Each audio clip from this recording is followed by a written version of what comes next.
세상을 위한 복음의 통로 CGN TV. 구약에서 마시아라는 단어를 쓸 때 무슨 의미로 쓰였을까? 그 뜻은 기름 부음 받은 자입니다. 기름 부음 받은 자를 구약에서 썼을 때 중요한 두 가지 의미가 있습니다. 첫째는 구약에서의 마시아는 살아있는 사람이어야 합니다. 일반적으로 이것은 구분된다, 성별된다 라는 뜻의 의미가 있습니다. 그래서 구약에서 제사를 드릴 때 성단, 성물을 이 다 구분된 것, 세상의 물건과 다르다고 생각을 했습니다. 성전을 거룩한 곳으로 생각한 뜻이 그런 것입니다. 거룩이라는 단어가 구분됐다라는 것이죠. 구분되지 않는 사람은 거룩하다고 말할 수가 없습니다. 우리가 세상에 살면서 세상 사람과 달리 구별되게 살면 그것이 마시아적인 의미가 있는 것입니다.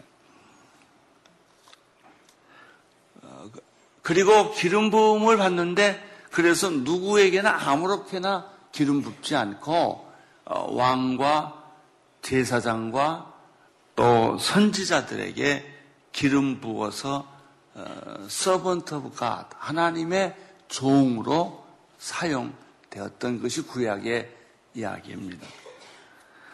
그러나 구약에 또 한 가지 마시아, 이 메시아에 대한 이야기가 있는데 그것은 현재 살아있는 사람이 아니라 앞으로 오실 자라는 그런 뜻이 있습니다. 그러니까 메시아는 이제 곧 오실 것이다. 그래서 우리가 가지고 있는 이 타락한 인간들이 살고 있는 이 세상을 구원하고 전쟁에서, 포로에서, 억압에서, 병에서, 저주에서부터 우리를 완전히 해방시키고 구원시킬 해방자, 구원자라는 뜻이 마시아라는 뜻에 있습니다. 그래서 이스라엘 백성들은 고난을 겪을 때마다 마시아를 기다렸습니다. 메시아가 오면 우리를 해방시킬 것이다. 우리를 구원시킬 것이다. 라고 하는 그런 생각을 가지고 있습니다. 구약에서 최초로 기름 부음 받은 왕의 직능을 한 사람이 사울 왕입니다. 기름을 부어 사울 왕이 됐지만 유감스럽게도 사울 왕은 실패한 왕입니다. 그래서 사울 대신에 하나님은 이새의 아들 다윗을 다시 기름 붓습니다. 다윗은 하나님의 마음에 합한 자입니다. 여호와의 신, 그 기름 부음 받을 때 바로 그 순간부터 여호와의 신이 감동을 했습니다. 여기서 우리는 두 가지를 연결해서 생각할 수가 있는데 기름 부음 받은 자는 하나님의 일에 섬기는 종이라는 뜻이에요. 사람들의 종, 하나님의 종. 크리스찬들은 종의 모습을 가지고 있습니다. 섬기는 것이죠. 우리는 섬김을 받으러 예수님이 왔다고 말하지 않았죠. 나는 섬기러 왔다고 말했죠. 예수님은 제자들의 발을 씻어주셨죠. 예수님은 아무도 만나주지 않은 창녀들, 세상에서 싫어하는 직업을 가진 사람들, 외로운 사람들, 병든 사람들을 늘 가까이 했던 이유가 바로 메시아의 하나님의 종으로의 모습으로 왔기 때문에 그런 것입니다. 그리고 기름 부음을 받습니다. 하나님께서는 다윗에게 너는 나의 택한 자라고 말했습니다. 하나님은 그의 아비가 되셨습니다. 뿐만 아니라 그를 장자로 삼고 세계 열방의 으뜸이 되게 하셨습니다.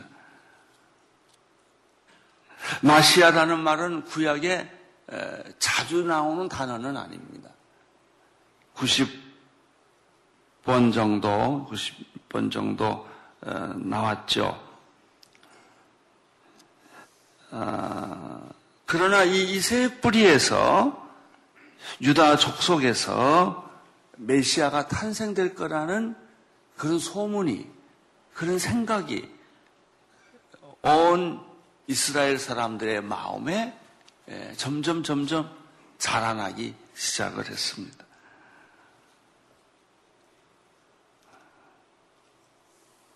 이 메시아에 대한 최초의 기록은 인간이 타락한 이후에 하나님께서 인류를 다시 구원할 것이라는 메시지를 창세기 3장 15절에 기록되어 있는데, 성경학자들은 이것을 원시복음이라고 말을 했습니다. 창세기 3장 15절을 같이 읽겠습니다. 시작. 내가 너와 여자 사이에, 내 자손과 여자의 자손 사이에 증오심을 두리니 여자의 자손이 내 머리를 상하게 하고 너희는 그의 발뒤꿈치를 상하게 할 것이다. 여자의 자손인 예수 그리스도께서 사탄의 머리를 치는 예수의 십자가의 죽음은 예수의 죽음이 아니라 사탄의 죽음을 의미했던 것이죠. 이 구약을 자세히 보면 곳곳에 메시아 사상이 숨어 있습니다. 예수가 동정녀 처녀에서 태어날 것이다. 그 이름이 임마누엘이라는 말이 이사야 7장 14절에 이미 기록하고 예언하고 있습니다. 메시아가 베들레헴에서 출생할 것도 미리 다 이야기를 했어요.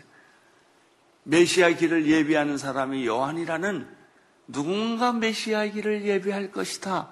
낮은 골짜기는 높게 만들고 높은 산은 낮게 만든다. 이런 예언도 구약에 다 있습니다. 이사야 41장이죠. 또 말라기 3장이죠. 메시아는 예루살렘으로 승리의 입성을 할 것이다. 스가랴 9장에 그런 말씀이 나옵니다. 메시아는 사람들에게 거절을 당할 것이다. 시편에 그런 얘기들이 있습니다. 그리고 메시아는 은 30에 팔릴 것이다. 스가랴 11장에 기록되어 있습니다. 특별히 메시아가 세상에 와서 환영을 받지 못하고 고난을 받을 거라는 예언이 시편에 곳곳에 숨어 있습니다. 조롱을 받을 것이고, 그는 목마를 것이고, 그는 십자가에서 가상 7원의 말 한 내용도 미리 시편에 다 기록되어 있습니다.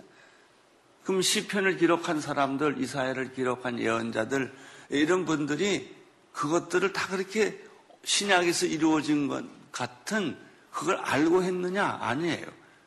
그렇지만은 그 머릿속에, 그 영감 속에, 그 마음 속에 이런 메시아는 이렇게 고난을 받을 것이다. 이렇게 배신을 당할 것이다. 은 30에 팔릴 것이다. 그는 처녀로 잉태할 것이다. 이런 얘기들을 그 사람들의 마음속에 영감처럼 그런 말이 나왔고, 그런 사람들이 다 성경에 그것을 기록하고 있어요. 옆구리에 창을 찔릴 것이고, 겟세마네 동산에서 땀이 피가 되는 기도를 할 것이고, 특별히 대속의 고난, 이사야에는 집중적으로 53절에 보면은, 53장에 보면은 그 메시아의 순환에 대해서 지금도 그 성경을 읽으면 그냥 가슴이 떨리고 눈물이 나는, 메시아의 고난을 직접 우리 눈으로 보는 것 같은, 예수란 단어를 안 썼을 뿐이지 그런 내용, 메시아가 하셔야 할 일들을 이 하나 성경을 기록한 사람들을 통해서 기록한 것이죠. 메시아는 그리고 부활할 것이다. 시편 16편. 메시아에는 세 가지 직무가 있다. 첫째는 그가 선지자이며 충실한 제사장이며 왕일 것이다. 그래서 이스라엘 사람들의 왕에 대한 기대는 이 메시아에 대한 기대였습니다. 이스라엘 사람들 중에 이 제사장을 통해서 앞으로 오실 영원한 대제사장, 제사를 매년마다 드리는 제사장이 아니라 단번에 제사를 드리는 온 인류를 그의 피로 구속하는 그 어떤 분이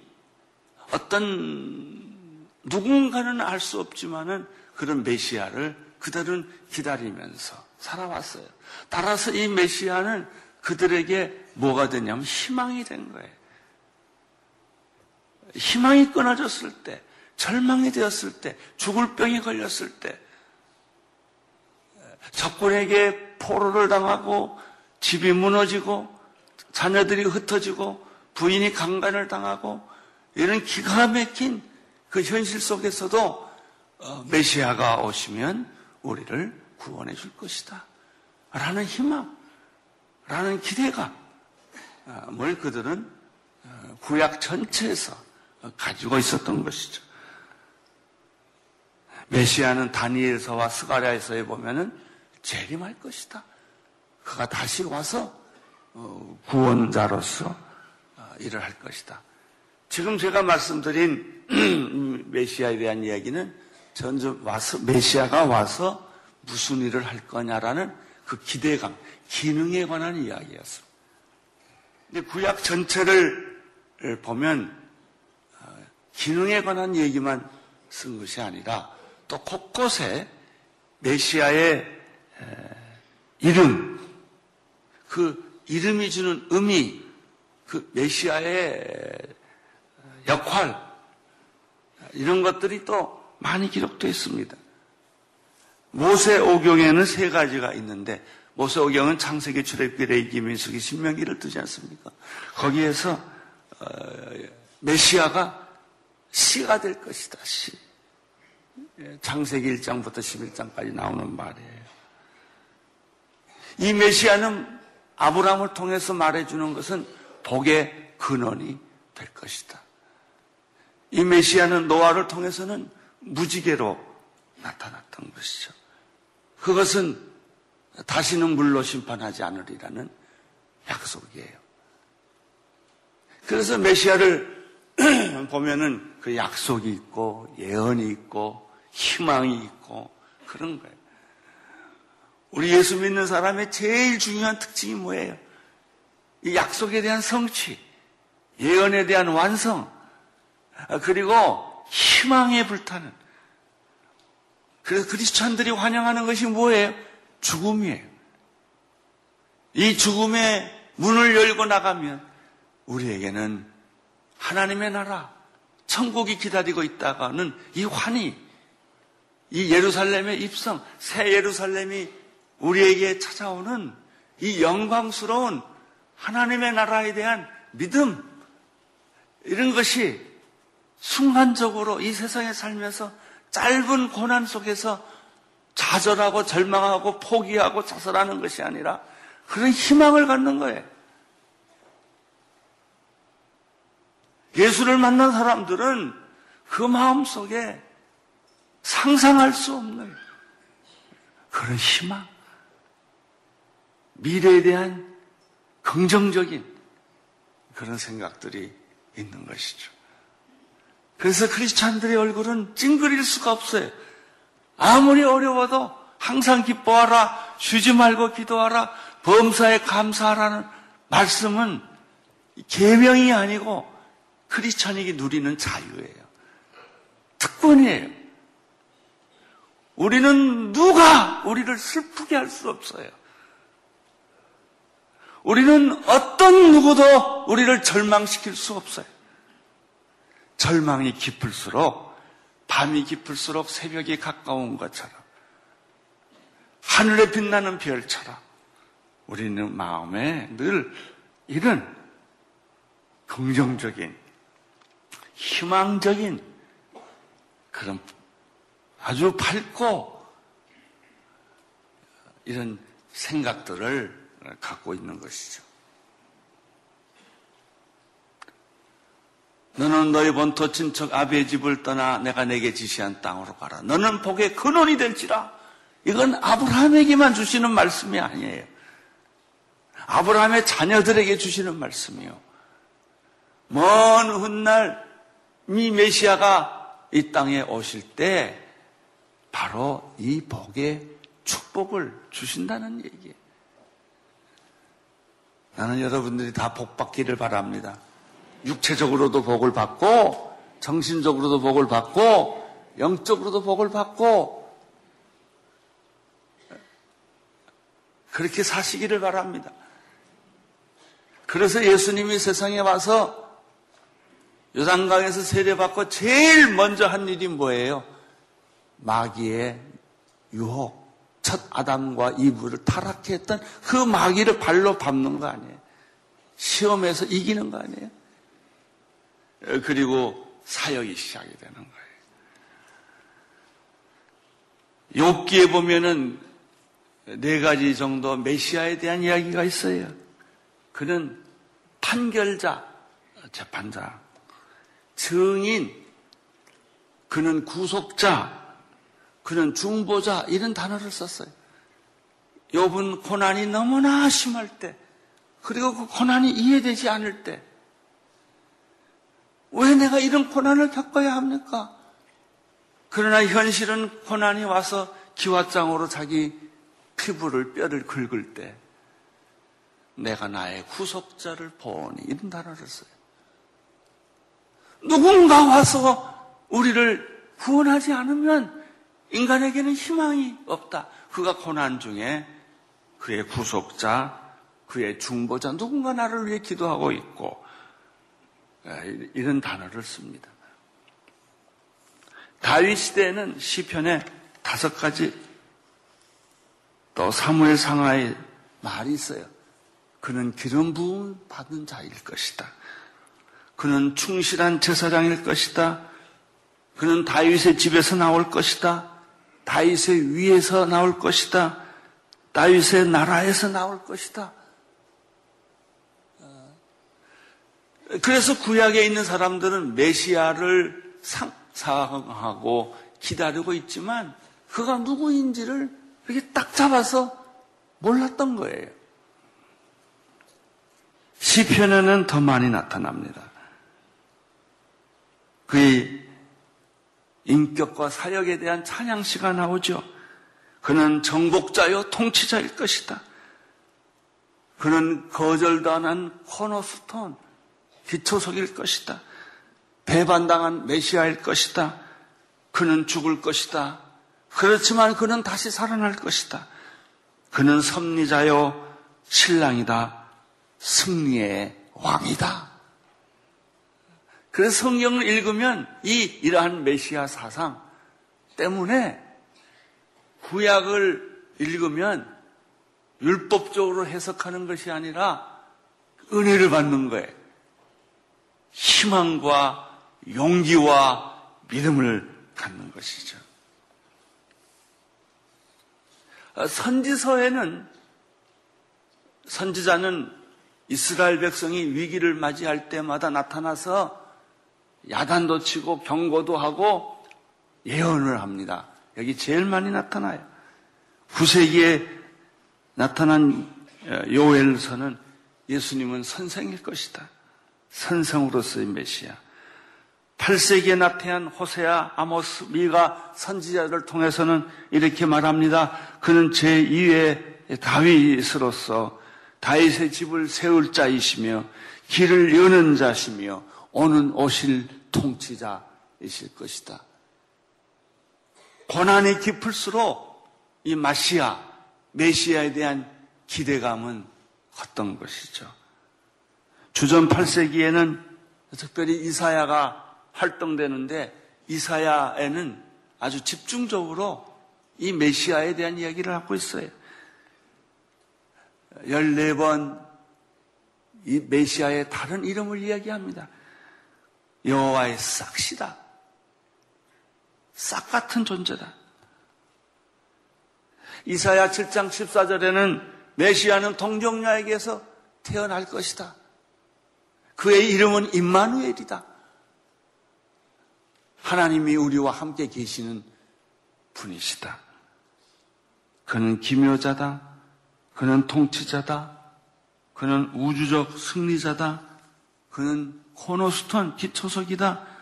선생이시다. 여호와의 종이다.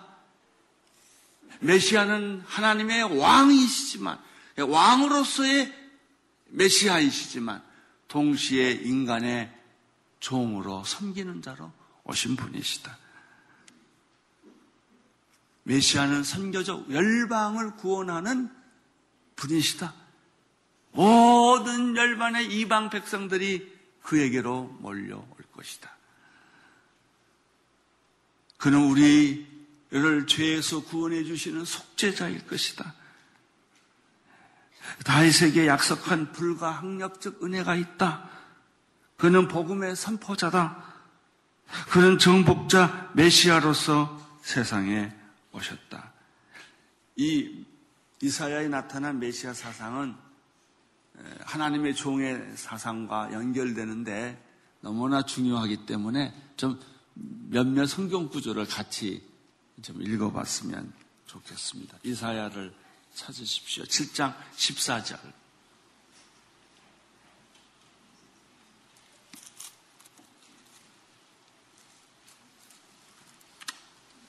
시작. 그러므로 주께서 친히 다윗 왕실에게 표적을 주실 것입니다. 보십시오. 처녀가 잉태해 아들을 낳아 그를 임마누엘이라고 부를 것이다. 자유주의자들은요, 처녀가 잉태한다는 것은 말도 안 되는 일이다 그래가지고 이 처녀를 아줌마 비슷하게 그 의미를 바꿔놨어요. 여러분, 예수가 무리로 걸었다든지 부활했다든지 귀신이 나갔다든지 병이 고쳐졌다는 거 의심하지 마세요. 성경을 그대로 믿으세요. 왜냐하면 예수가 하나님이라면 못할 게 뭐가 있어요. 그가 인간이라면은 못하는 일이지만 처녀가 잉태해서 메시아가 태어났다는 것이 뭐가 의심스러워요. 그가 하나님이신데, 인간을 만드신 하나님이신데 못하실 게 하나님이 어디에 있어요? 우리가 하나님이라는 것을 안 믿으니까 이게 문제가 있는 거고, 그냥 인간으로만 생각하기 때문에 문제고, 인간도 우리와 똑같은 인간이 너무나 타락했기 때문에 예수도 똑같은 우리의 죄 지은 인간같이 자꾸 만들려고 하고, 예수와 마리아가 연애했다, 뭐 그런 인간적인 발상법, 예수가 뭐 인도로 갔다, 뭐 이런 얘기들, 그런 책들 여러분 많이 보셨을 거예요. 그럴듯하게 그런 걸 만드는 거죠. 왜? 예수가 하나님이라는 사실을 믿지 않기 때문에. 나같이 예수도 죄를 졌을 것이다. 예수도 유혹을 받았을 것이다. 템프테이션. 다 그런 거예요. 거기에 아주 교활한 사탄의 속임수가 숨어 있는 거예요.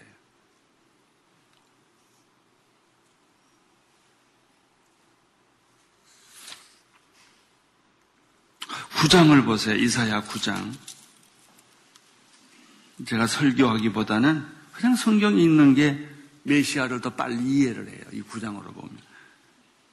1절부터 7절까지 시작. 그러나 고통을 겪고 있는 사람들에게 어둠은 이제 사라졌다. 전에는 그가 스불론 땅과 납달리 땅이 모욕을 당하도록 내버려 두셨지만 이후로는 바닷길과 요단강 저편 땅과 이방 사람들이 사는 갈릴리로 영광스럽게 하셨다. 어둠 속에서 갇혔 백성이 큰 빛을 보았고 죽음의 그림자가 드리운 땅에 사는 사람들에게 유의 빛이 비쳤다. 주께서 이 백성을 번성케 하셨고 기쁨을 키워주셨습니다. 사람들이 추수할 때 기뻐하고 전리품을 나눠줄 때 즐거워하듯이 그들은 주 앞에서 기뻐했다. 그들은 짓누르던 멍에와 곶개를 내리치던 해초리와 압제자의 모퉁이 돌 미디안을 꺾으시던 날처럼 주께서 부셔버렸기 때문이다.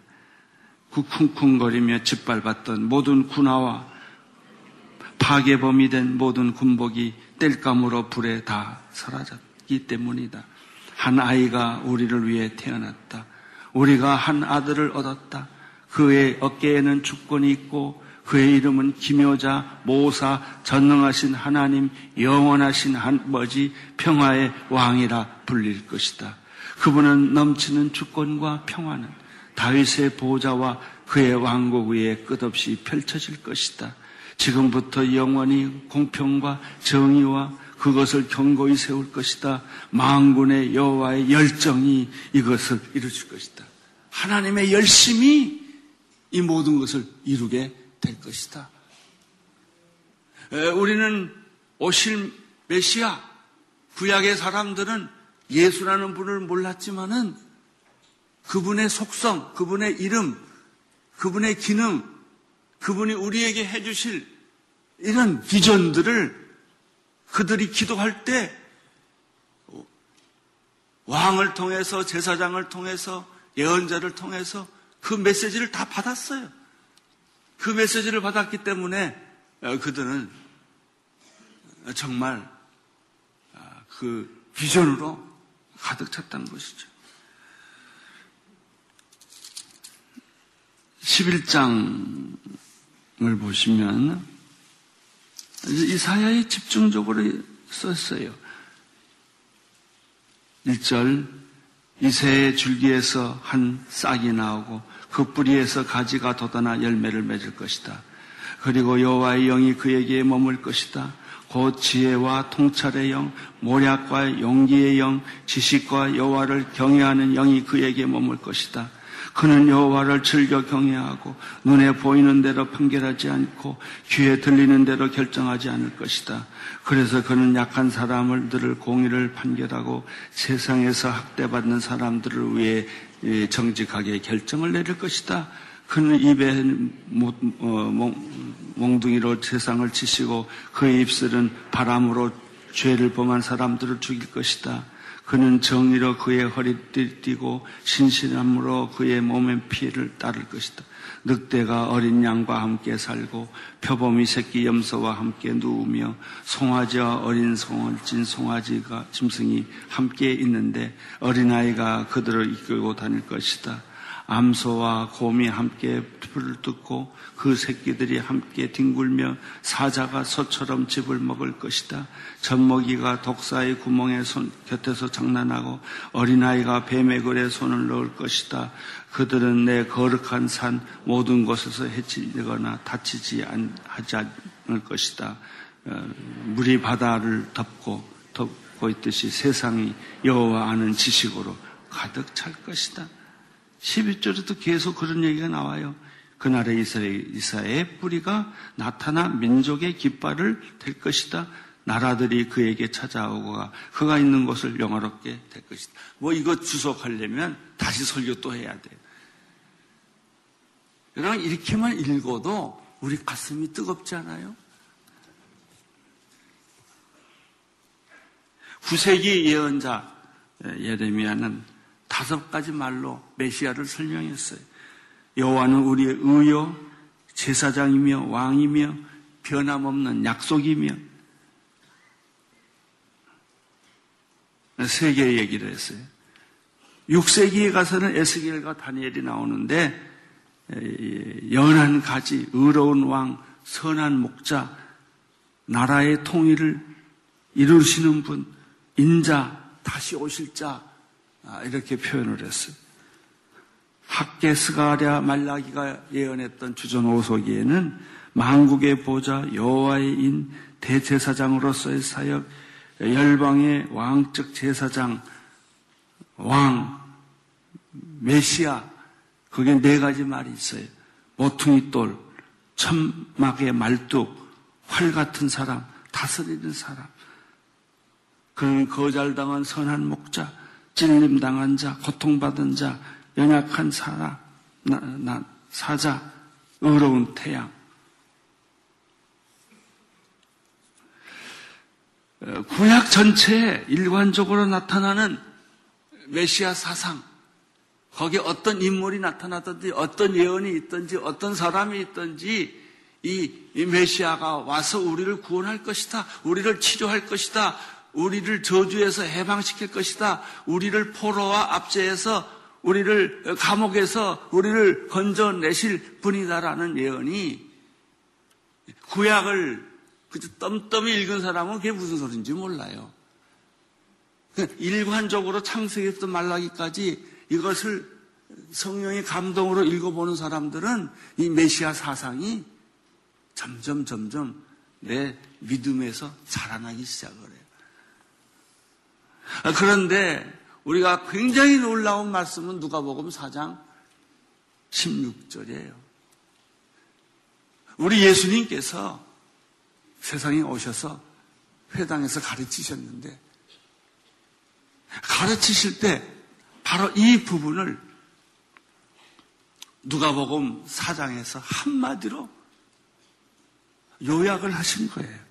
4장 16절, 누가복음 4장 16절. 읽어보세요. 예수께서 자신이 자라나신 나사렛에 오셨습니다. 안식일이 되자 예수께서는 늘 하시던 대로 회당에 가셔서 성경을 읽으려고 일어나셨습니다. 예수님이 성경을 읽었는데 어떤 성경을 읽었느냐? 이사야 61장 1절, 2절의 말씀을 가지고 읽었어요. 제가 이스라엘을 방문했을 때 유대인인 크리스찬들은 어떻게 예배를 드리나? 그래서 크리스찬 유대인들의 예배당, 성전에, 회당에 가봤어요. 아이고, 이상하더라고요.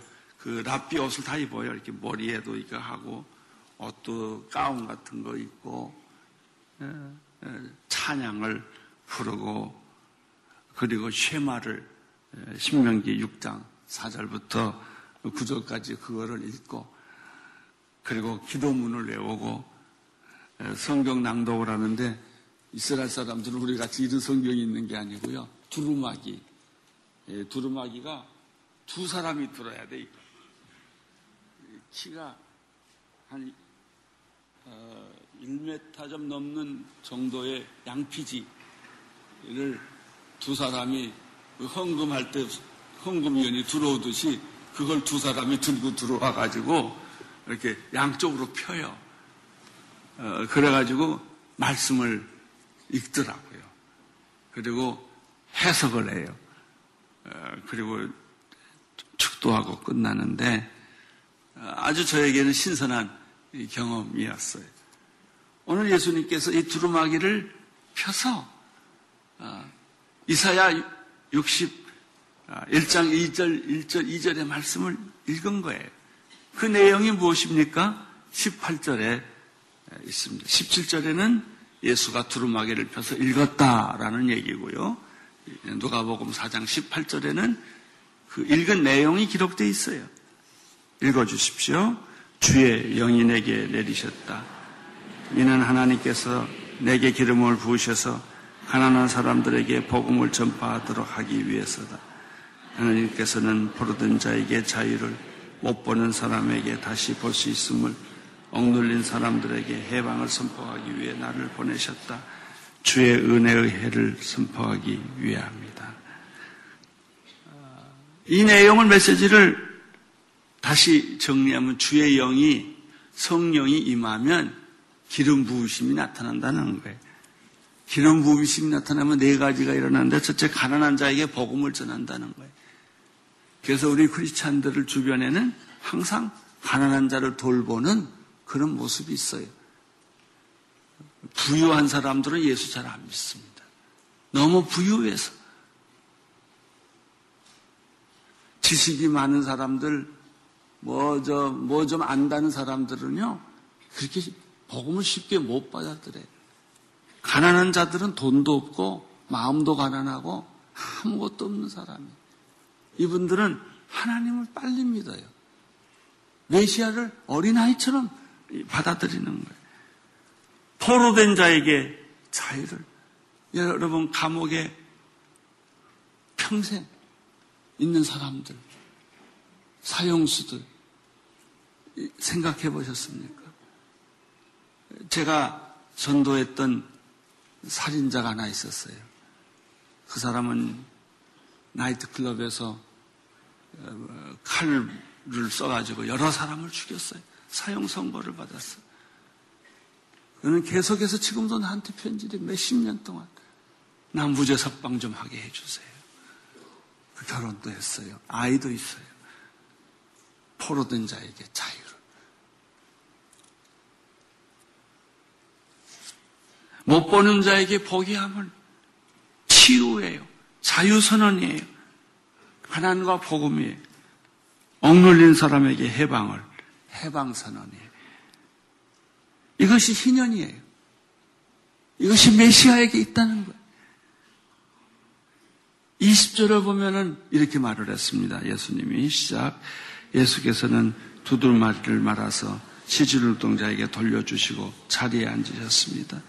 회당 안에 있던 모든 사람들의 눈이 일제히 이게 뭐냐, 하는 사람도 좋은 사람 없이 모든 사람이 눈이 반짝반짝하고 그 예수 그리스도를 주시했다는 거예요.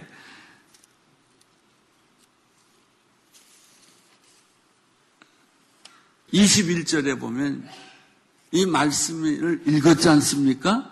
그리고 예수님이 말씀을 해석을 했어요. 그러자 예수께서는 그들에게 말씀을 시작하셨습니다. 오늘 이 말씀이 너희가 듣는 자리에서 이루어졌다. 아멘. 이 말씀이 오늘 바로 너희가 듣는 이 순간에 구약에서 기다리던 그 메시아가 여기 섰다. 이런 얘기입니다. 이루어졌다. 말씀이 성취됐다. 메시아가 오셨다. 이게 성탄이에요. 메시아가 오셨다. 이루어졌다. 할렐루야. 여러분, 우리 목사님들이 설교하실 때 성경 읽고 그 성경 본문을 해석하지 않습니까? 그리고 적용하지 않습니까? 그것이 뭐예요? 이 성경의 말씀이 오늘 성령님을 통해서 여러분에게 들려졌다, 이루어졌다 하는 뜻이에요. 근데 성경을 설교 듣다가 공갈 그럴 수 있어? 뭐 이런 사람들이 있어요. 아니에요.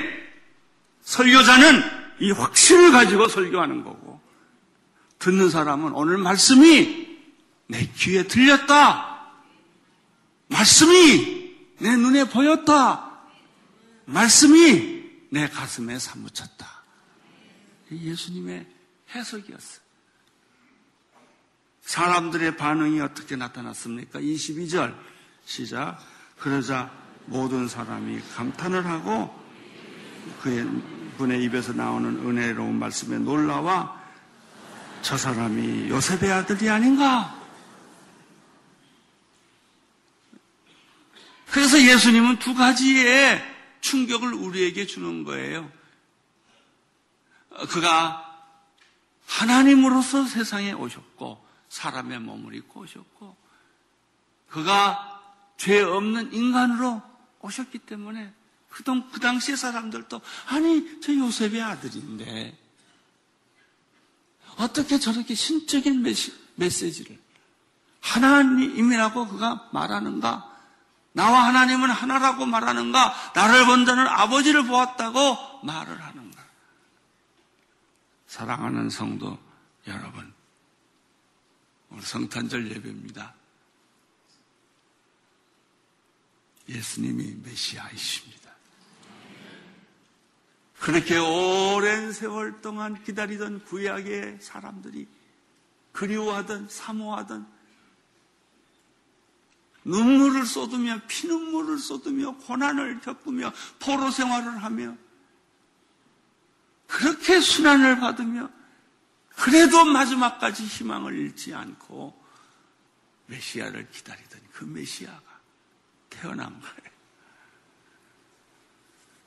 오늘 성탄이 여러분들에게 특별한 의미가 있게 되기를 축원합니다. 온 세상을 위한 복음의 통로 TBS